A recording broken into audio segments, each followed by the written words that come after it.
Eu sempre fiz um humor muito social. Eu sempre critiquei, eu sempre apontei a mazela, onde é que está o erro. Eu sempre denunciei. Eu ajudei a fazer essa Globo que está aí, né? De uma certa forma ajudei. Doutor Roberto, eu disse, doutor Roberto, eu me sinto dono de uma dessas pilastras. Ele dizia, não, a casa toda é sua, Chico disse.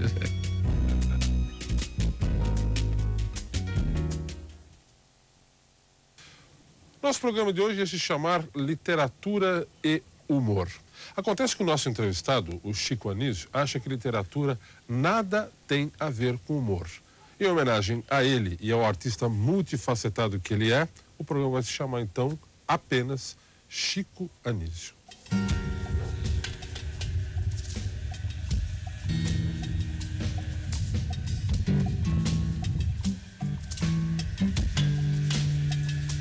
Você falou que são 20 livros, né? Não precisamos falar da importância que você tem como artista, como humorista, como ator, né?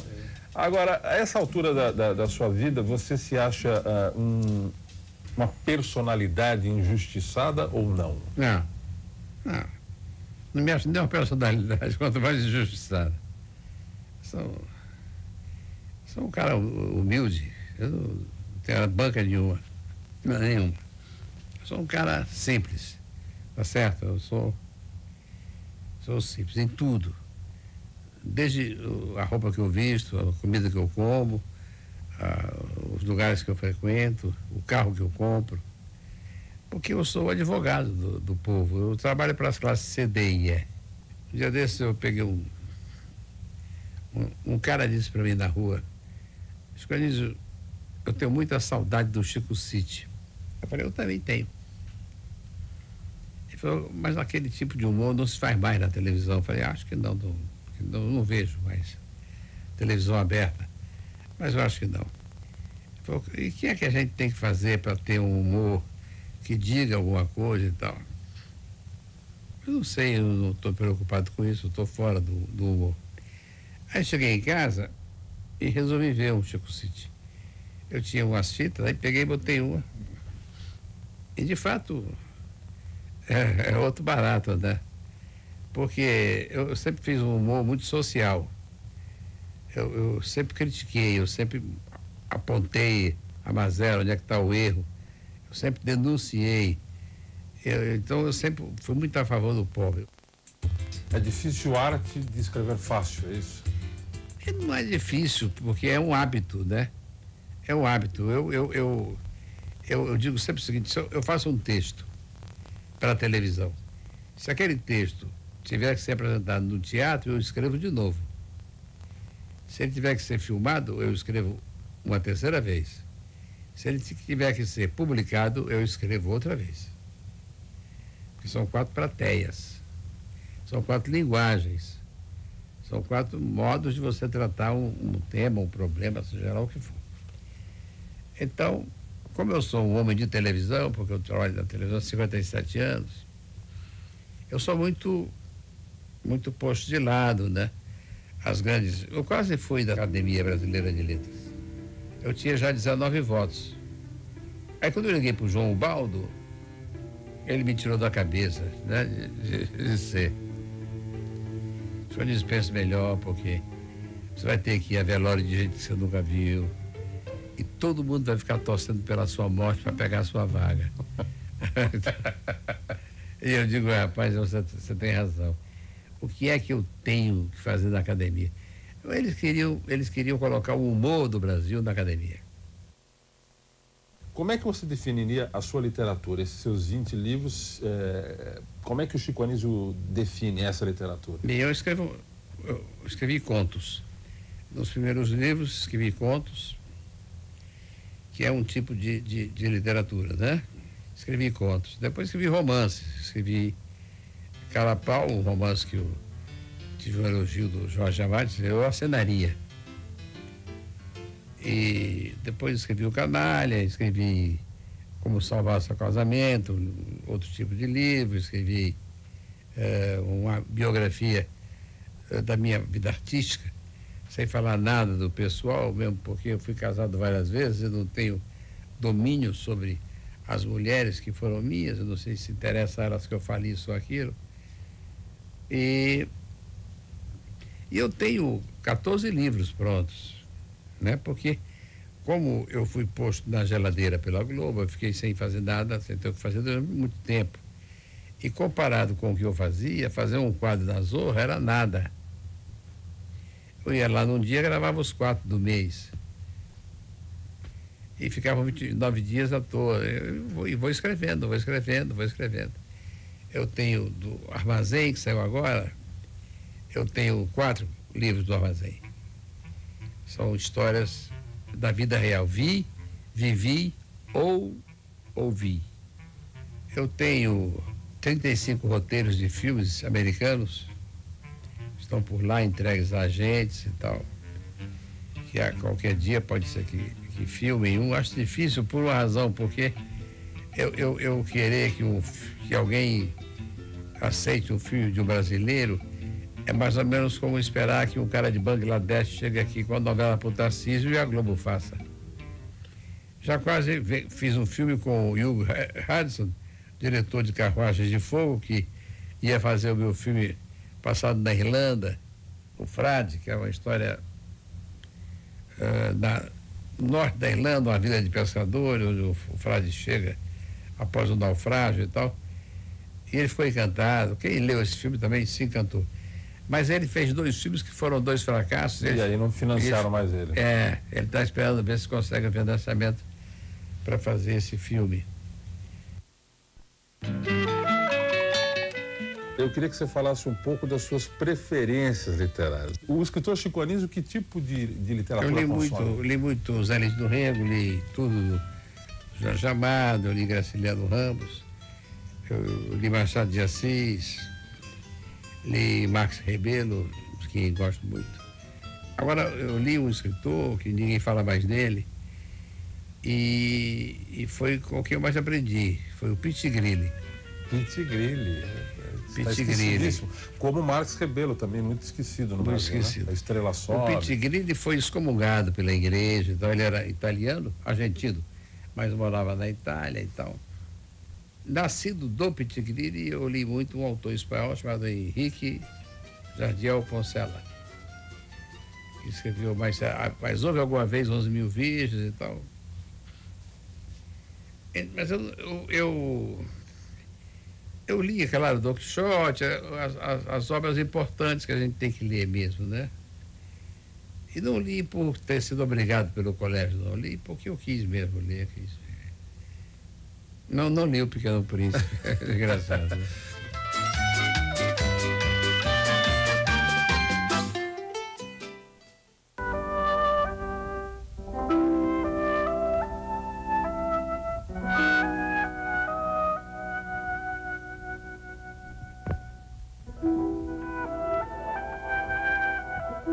Nós estamos hartos, hein?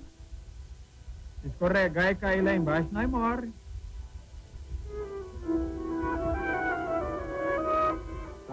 Que prazer, Santo Antônio.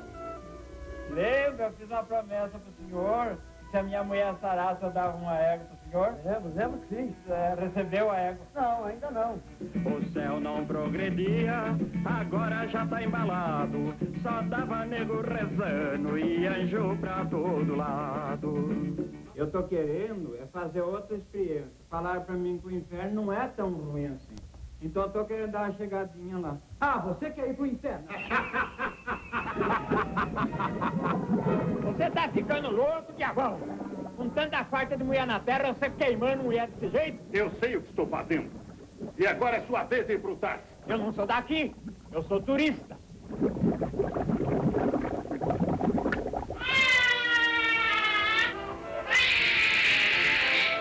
Oh, vai começar tudo outra vez. Não. Tira a mão daí.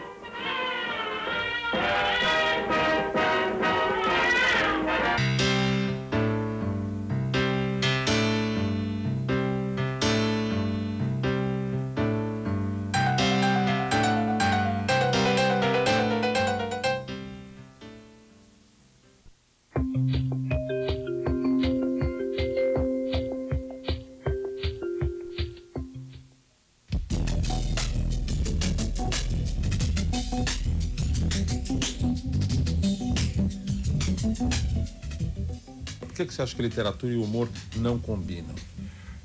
Porque a literatura é uma coisa para sempre. E o amor é uma coisa para aquele instante. O humor? O humor. A literatura é para sempre. Então, um livro que você escreve hoje, ele daqui a 50 anos, ele poderá ser lido e vai ser entendido. O humor não, porque as coisas mudam. Muda o tipo de humor, muda tudo. Tá? Você vê um autor como o Barão de Tararé, não se conhece nada dele. A gente sabe de 2 ou 3 frases dele, mas não tem um livro dele. Sabe que os livros de humor, se Terra de Cera, que foi pai do Max Nunes, também a literatura do humor se esvai. Se esvai. A literatura... Você acha que ela é muito datada, Chico? É porque se não for, o humor não serve. Eu não gosto do humor sem palavras. Eu não gosto. Porque o humor sem palavras você esquece. A palavra é que fica. O humor sem palavras você pode contar. A ele, a minha, ela, qualquer um. O humor sem palavras é difícil de contar. Você tem que representar. Quando acaba um programa do Mr. Bean, você não sabe nada do que aconteceu naquele programa. Nada. Mas quando acaba um do Seinfeld, você sabe e você repete várias coisas. Então eu gosto do humor falado. Porque é falando que eu critico, que eu denuncio, que eu marco ali, né, colado. O Chaplin era um homem que escrevia, compunha, representava. É uma grande referência para você, Chico? Eu não sou um fã assim, maravilhado pelo Chaplin, não. Talvez porque eu vi a biografia dele, ele era um chato, ele era insuportável, ninguém gostava dele. Um dia eu entrei na Globo e tinha uma moça gravando o que se chamava de Uma Cabeça do Fantástico. Aí ela disse, e no Madison Square Garden, o show de Frank Sinatra. Veio a voz do diretor. Um pouco mais depressa, ela disse, e no Madison Square Garden, o show de Frank Sinatra. Não tanto. E no Madison Square Garden, o show de Frank Sinatra. Frisa um pouco o Frank Sinatra. E no Madison Square Garden, o show de Frank Sinatra. Não tanto. E no Madison Square Garden, o show de Frank Sinatra. Não, faz o seguinte, não valoriza nada. E no Madison Square Garden, no show de Frank Sinatra. O Square não está muito claro. E no Madison Square Garden, o show de Frank Sinatra. Quando eu comecei a achar que estava chato, comecei a contar. E deu 76 vezes. Isso já vinha de umas 40 antes, né? Quando ela acabou de gravar aqui, ok, valeu. O diretor desceu, eu falei, você não vai saber qual é a melhor. Ele falou, como não vou saber? Você não vai saber. Porque são todas iguais. A diferença de uma para outra é imperceptível. Qualquer uma que você ponha tá bom. Ou tá bom qualquer um que você ponha, ou ela diz, no Madison Square Garden, o show de Frank Sinatra, e qualquer um que ela faça fica ruim. Então, sabe, o Chaplin, na cena que a moça dá flor para ele filmou 350 e tantas vezes. Não há diferença possível. Você não consegue entregar uma flor diferentemente 352 vezes. Nem que se jogue a flor, nem que você esmigalhe a flor, nem que você dê pétala por pétala. Então, isso tudo me afastou um pouco dele, porque eu acho que o humor devia ser feito sem ensaio. Um dos caras que eu gostei muito foi o Jerry Lewis. Ele era considerado um idiota, e aí ele passou a dirigir os filmes dele. Daí em diante ele passou a ser considerado um gênio. Simplesmente porque ele parou de ensaiar. Ele dizia para o câmera, eu vou entrar, eu tropeço na mesa, eu caio aqui. Quando eu cair, tudo que está na mesa vira em cima de mim, eu levanto, na hora que eu levantar, há coisas no chão que eu já vou mandar como se fosse muito mais, aí eu saio, bato no vidro, volto e caio aqui sentado. Ok. E sem sair, vamos lá, 2 câmeras, 3 câmeras rodando. E sentava. Valeu. A escolinha do professor Raimundo eu fiz sem ensaio.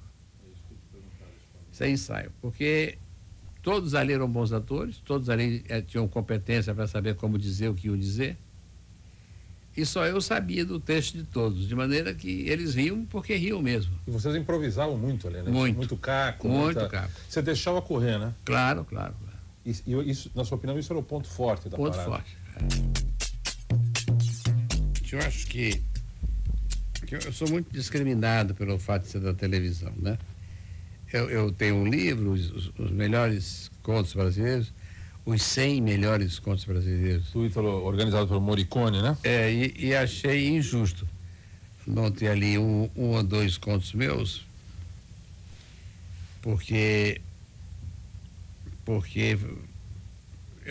há contos ali que são infinitamente piores do que os meus dois, que esses dois que eu gosto muito. E acho que não estou ali porque sou Alberto Roberto, sou Pantaleão, sou Popó, sou Azambuja e sou o professor Raimundo. Isso é uma coisa que eles não perdoam, quem é da televisão, né? Mas não posso fazer nada, eu sou um cara da televisão, eu me fiz da televisão, né? Ajudei a fazer televisões. Quando eu entrei para a Globo, ela estava em 4º lugar, não esqueço isso, a Tupi era primeiro, TV Rio segunda, a Excelsior era a 3ª e a Globo era a 4ª. E está aí a Globo, a 3ª rede do mundo. Eu ajudei a fazer essa Globo que está aí, né? De uma certa forma ajudei. Doutor Roberto, eu disse, doutor Roberto, eu me sinto dono de uma dessas pilastras. Ele dizia, não, a casa toda é sua, Chico. Ele disse. Doutor Roberto foi o melhor patrão que eu já tive na vida.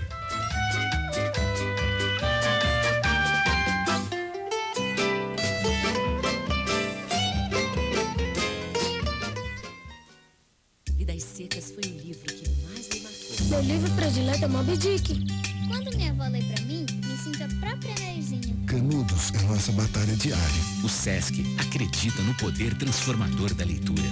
E o Bibliosesc faz parte disso. Descobertas, informações, diversão, imaginação e companhia. Livros trazem novos horizontes e ajudam a transformar as pessoas.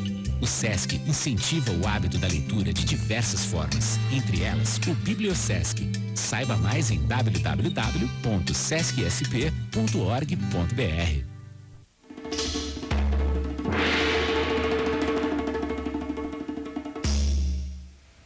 Podem ficar com a realidade, esse baixo astral onde tudo entra pelo cano. Eu quero viver de verdade. Eu fico com o cinema americano. Isso de querer ser exatamente aquilo que a gente é, ainda vai nos levar além.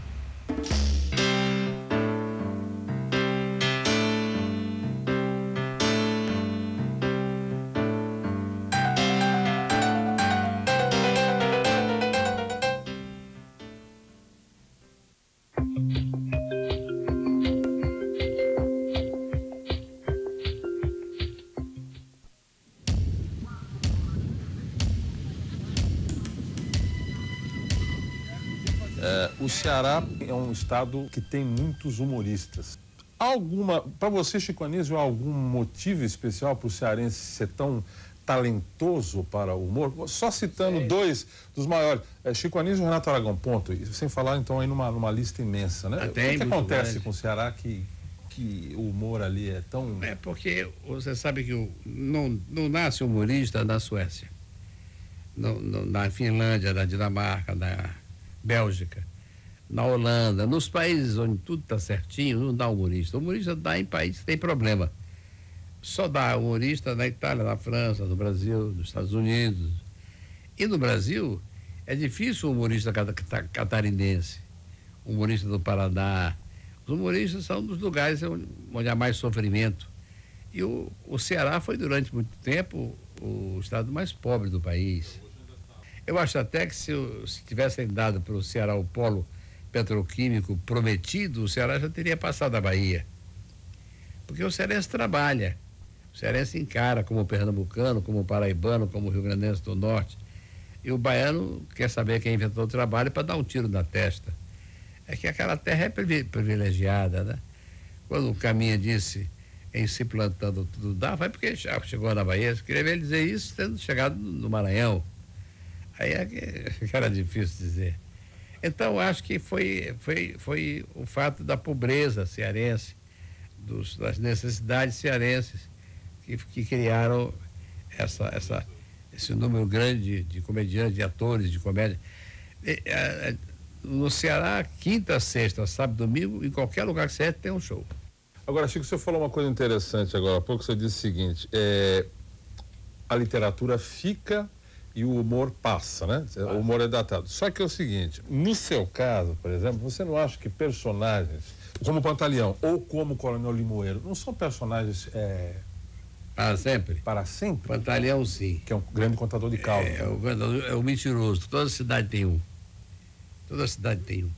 O Limoeiro não, porque acabou o Coronel do Nordeste. Esses coronéis acabaram com a entrada do rádio e da televisão lá, porque a verdade era deles. Eles diziam, hoje é sábado, e todo mundo acreditava, porque o coronel que falou. Mas com o rádio e a televisão chegando, o povo foi vendo que não era nada daquilo que o coronel passava para eles. E a força deles foi se desvanecendo, até que eles acabaram. Deve haver hoje no Brasil o coronel assim, o Sarney, o ACM nem tanto, o Sarney mais, né? Porque é dono do Maranhão. 2/3 do Maranhão, né? E fez um museu em vida para ele, né? No Convento das Mercês. Mas se o Maranhão fosse um país, era mais pobre que o Haiti. O salário médio do Maranhão é R$76. Eu acho que escrever é um prazer. Há escritores que não gostam de escrever. O Ariano não gosta. O Ariano não gosta de escrever. A Raquel de Queiroz não gostava. Escrevia em último, não gostava. Eu gosto. Te dá prazer? Me dá prazer. Eu não gosto de escrever. Você está vendo uma tela ali, ou uma antiga... Eu estou fazendo agora um livro de contos. Já tenho 20 e tantos prontos, que são contos ritmados. Ritmados e com a rima aqui, outra lá, que é quase uma poesia. Quem leu gostou muito. E eu quero ver se eu consigo fazer uns 70 desses contos para fazer um livro. Será um livro a mais que eu vou fazer. O meu livro de poesia eu não quero nem publicar, porque se eu publicar vão... Não. A crítica não foi rumar comigo. Sabe, dos meus primeiros livros, Batizado da Vaca, Enterro do Anão, Curva do Calombo, Feijoada no Copa. Enterro do Anão foi o que mais vendeu, Chico? Foi a Medida Terta. Porque foi vendido nos jornaleiros. Vendeu 300 mil. Os teus projetos imediatos, Chico, pelo que eu vi para a nossa conversa aqui, é escrever, escrever e escrever. Você está escrevendo muito. Você tem uma disciplina todo dia. Só isso, todo dia. Levanta, escreve pela manhã. Eu sempre achei. Escreve pela manhã? Eu sempre achei. Escrever é um exercício diário. Tem que escrever todo dia, nem que seja para jogar fora. Mas tem que escrever todo dia. Então vamos lá, daqui a 30 anos, se você fosse escrever um verbete sobre Chico Anísio ali no compêndio História da Literatura Brasileira, que autor é esse? Quem é o autor Chico Anísio? Chico Anísio era um ator que também escrevia.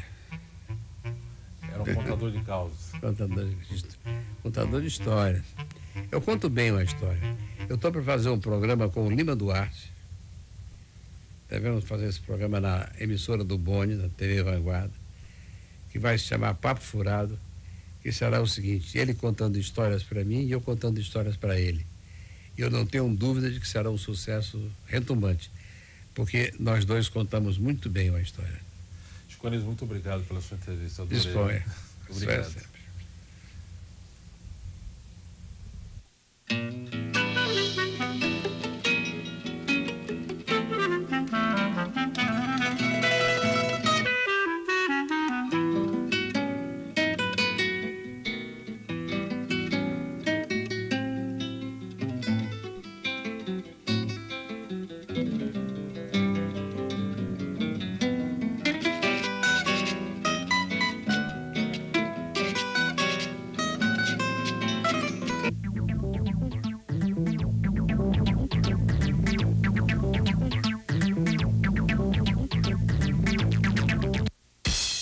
Movimento 1 milhão de histórias de vida de jovens.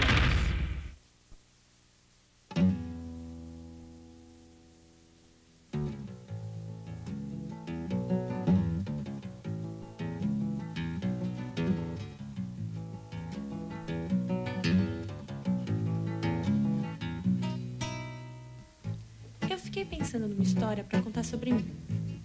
Mas eu acabei me deparando com um problema que eu tenho e que, na verdade, quem me conhece há algum tempo já sabe disso. Ou pelo menos deveria saber, né? Acontece que eu não tenho memória. Assim, eu até tenho, mas ela não é muito boa.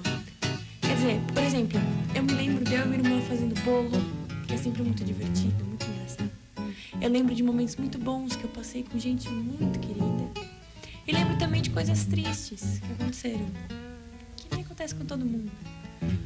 Mas a questão é que eu não lembro dos fatos em si, sabe? Do que realmente aconteceu. Eu lembro mais das cores, dos lugares, assim, de algum detalhe, sabe? Uma mão que alcança alguma coisa, um sorriso bonito que aparece. E tudo isso permeado por um sentimento que é muito forte na minha memória. Seja ele bom ou ruim, mas sempre tem uma sensação envolvida. Por conta disso, eu então resolvi contar a história da menina sem memória. Quer dizer, era uma menina que não tinha memória, mas tinha, né? Era aquela memória que a gente chama de memória de jujuba, memória de amendoim, memória de azeitona, memória de elefante, de peixe... Não, elefante não, esqueci. De peixe. Então, ela tinha fragmentos de coisas na cabeça dela. E era assim que ela lembrava das coisas. Isso não era necessariamente ruim. Mas todo mundo falava tanto da memória, das lembranças, da importância disso para a história da pessoa, sabe? Que no começo ela até teve problemas com não ter esse tipo de memória. E assim, ela também tinha outros problemas, né? Eu pedi para ela me contar alguma coisa chata que já tinha acontecido para contar para vocês aqui, mas ela não lembrava de nada. Menos mal, né? Mas assim, em linhas gerais, ela esquecia compromissos, esquecia de devolver livro na biblioteca, pegava suspensão, esquecia do aniversário do amigo. Isso era péssimo. Mas assim, por outro lado, era até engraçado. Porque desde pequena, ela tinha uma amiga que era exatamente o oposto dela. Lembrava de tudo. E a amiga acabou se transformando na memória dela. Olha aí o lado positivo. Você, por um acaso, já foi amigo da sua memória? Pois ela era. Hoje em dia ela tenta registrar as coisas em fotos, em palavras coloridas numa agenda. Porque mesmo que ela não se lembre dos fatos em si, ela realmente não se lembra. Ela lembra das pessoas, dos momentos, das risadas. Tudo isso que fez ela ser quem ela é hoje. Sabia que em algumas cidades o eleitor vai usar as impressões digitais para votar em 2010? Legal! Será que vai ser assim na minha cidade também? Olha, precisa ver. Tem que fazer o recadastramento, senão, sem voto. E como eu faço? É muito simples. Procura um cartório eleitoral ou olha no site do TSE. Olha, não vai deixar de votar, hein? Não, lógico que não. Imagina, eu vou deixar de votar. Ah, eu acho bom. Recadastramento biométrico. Cada vez mais, o poder está na mão do eleitor. Justiça Eleitoral. Eita, forró bom danado! Oi! Vamos parar! Para por quê, rapaz? Porque eu não quero saber de forró, eu quero saber de rock, com meu amiga Zé do Rock! Mas eu não quero, pode sair, rapaz! Eu não quero saber desse negócio de rock. Se é melhor, é meu sanfoneiro, Zé de Duda! Vamos parar, se vai Zé de Duda, eu também tenho que ir ao roqueira. Os dois juntos. Ah, é assim? Então pronto. Se é pra tocar os dois juntos, vamos ver quem é que toca melhor, rapaz. Vamos lá! Mistura, meu filho, mistura! Oh, ficou bom! Ficou na medida, rapaz!